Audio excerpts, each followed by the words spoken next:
Sabe, existe uma pergunta que em algum momento assombra todo mundo. Será que eu tô no caminho certo? Hoje a gente vai mergulhar em uma série de reflexões espirituais que funcionam quase como um mapa, sabe? Um mapa para uma vida com um propósito real, um propósito profundo. Essa frase é um soco no estômago, né? Só a ideia de olhar para trás e perceber que a vida foi desperdiçada é justamente essa urgência que vai guiar a nossa conversa hoje. É um convite para a gente pensar seriamente sobre o caminho que a gente está trilhando agora. Então, a nossa exploração vai passar por 5 estágios bem definidos. A gente começa com a entrega, depois mergulha na pressão e na oposição, encara de frente as provações e lá no final a ideia é chegar num lugar de paz interior. Vamos começar. O primeiro passo, e olha, talvez seja o mais difícil de todos, a entrega total. É aqui que a jornada inteira começa de verdade, com aquela decisão de render a própria vida a um propósito que é maior que a gente. E aqui está o pulo do gato. Tá nessa palavra, ativamente. Entregar-se totalmente não tem nada a ver com desistir, com ser passivo. Pelo contrário, é uma escolha consciente, poderosa. É um ato de coragem que permite que uma força maior trabalhe através da gente. Essa comparação aqui deixa tudo bem claro, né?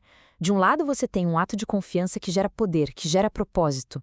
Do outro, uma simples submissão ao destino, uma coisa meio resignada.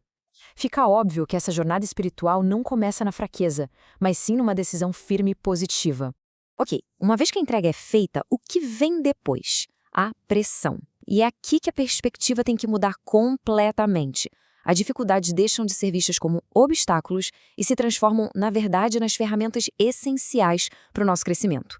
A fonte aqui usa uma analogia simplesmente incrível: a da máquina a vapor. Pensa comigo. O vapor solto no ar é só fumaça, não serve para muita coisa. Mas, quando esse mesmo vapor é contido, é pressurizado dentro de um motor, ele ganha uma força capaz de mover um trem inteiro. A ideia é que a pressão na nossa vida, se for bem canalizada, funciona do mesmo jeito, gerando um poder espiritual imenso.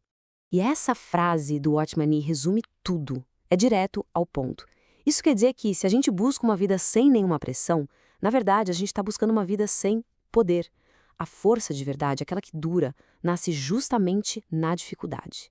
E vamos ser sinceros, essa pressão vem de todos os lados, não é? Das contas para pagar, dos desafios no trabalho, das circunstâncias que a gente não controla e até mesmo da oposição de outras pessoas. Segundo essa visão, tudo isso pode ser usado para nos fortalecer e para nos ensinar a depender de uma força maior. E essa pressão toda nos leva a um terceiro ponto bem intrigante: a ideia de que a gente não está lutando só contra o acaso. A fonte descreve uma oposição espiritual, uma força estratégica que estuda a gente, que busca explorar justamente as nossas maiores vulnerabilidades. Isso, claro, nos força a fazer uma pergunta bem desconfortável, né? Onde é que estão os nossos pontos fracos? Porque, segundo essa linha de pensamento, é exatamente ali que a oposição vai concentrar toda a energia dela. Essa análise de Spurgeon aqui revela uma estratégia muito calculada. Olha só como cada fraqueza tem uma tentação que casa perfeitamente com ela. O orgulho é um alvo para a autossatisfação, a pobreza para a ganância, a riqueza para o luxo. Não é um ataque genérico, aleatório, é um ataque feito sob medida, quase cirúrgico. E agora, agora a gente chega talvez no ponto mais doloroso de toda a jornada. É o teste de fogo da fé. É aquele momento em que a realidade parece uma traição, sabe? Quando as ações de Deus parecem contradizer tudo o que ele prometeu, e isso gera uma crise que abala as nossas estruturas. A história de João Batista ilustra isso de um jeito que dói na alma. Ele foi a voz que anunciou a chegada daquele que vinha para libertar os cativos. E onde ele mesmo foi parar? Numa prisão, sozinho, aparentemente esquecido. A pergunta que fica no ar é: como é que se concilia uma promessa dessas com uma realidade tão brutal? Esse é o coração da provação. E a resposta de Cristo muda o foco da conversa toda. A questão deixa de ser entender os métodos de Deus e passa a ser manter a fé em quem Ele é, mesmo sem entender absolutamente nada.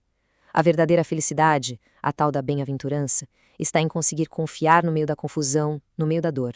E depois de passar por essa jornada toda, de entrega, de pressão, de provação, a gente finalmente chega ao destino.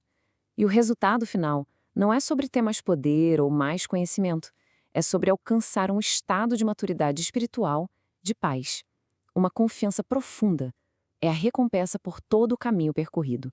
A fonte aqui usa uma metáfora linda, a da criança sendo desmamada. A jornada espiritual seria como esse processo. Começa com a inquietação do bebê, que chora, que luta pelo que quer. Aí passa pela disciplina, que é a parte difícil do desmame, e finalmente chega ao descanso, a paz daquela criança que não precisa mais lutar por nada porque ela confia totalmente no colo da mãe. E o ponto crucial é exatamente este. No final da jornada, a alma que amadureceu não precisa mais de respostas, de milagres, de resultados específicos. A satisfação é encontrada na própria presença de Deus. A confiança, finalmente, toma o lugar da nossa necessidade de controlar tudo. E assim, toda essa jornada nos deixa com uma pergunta fundamental.